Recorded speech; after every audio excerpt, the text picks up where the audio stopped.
I'm Rain Wu. I'm an artist from Taiwan. I'm based in London. My work is quite often about our relationship with nature, and that then relates to a lot of investigations in politics, geographic, cosmologic, and sometimes microscopic. At the exhibition, I have two pieces of work. One is called Us Above, So Below. It's an essay film.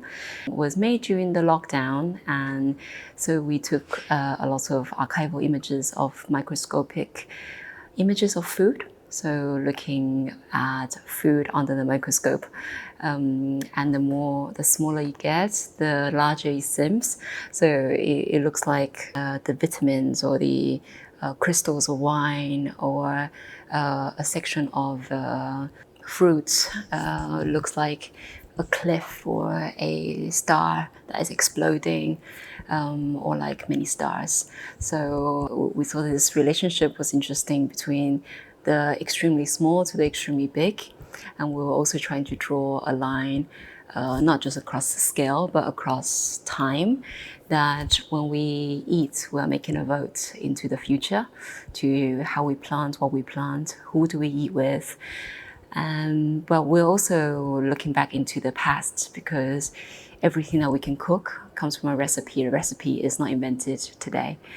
And so although a bowl of food might look very simple, it connects in so many dimensions and across so many different times. So the work uses science, but also myths, and it talks about things that we know, we can see, but also things that we don't know and we cannot know.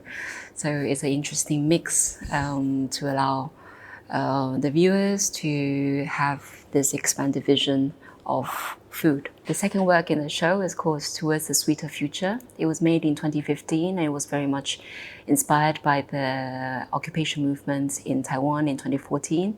It's called the Sunflower Movement, and it was led by students to occupy the legislation ministry in Taipei. At the time, the ruling party for passing a cross-strait trade agreement without detailed review. In most parts of Taiwan's history, Taiwan was under colonialism, and people never had a chance to have an uprising. People could, but people get killed. And this, in 2014, when young people were brave enough to stand up to what they believe in, for me, it was a very important moment to document and celebrate. It wasn't, although 2015 was already 10 years ago, we still live in very unstable times, both in Taiwan and also globally. For the exhibition at the opening, we're making a performance in an optimistic outlook into the future. The future is always unstable, and perhaps with participation, we can collectively shape what the future could be. And so the work invites the audience to come and make their own fruit lolly, and as a way of participation.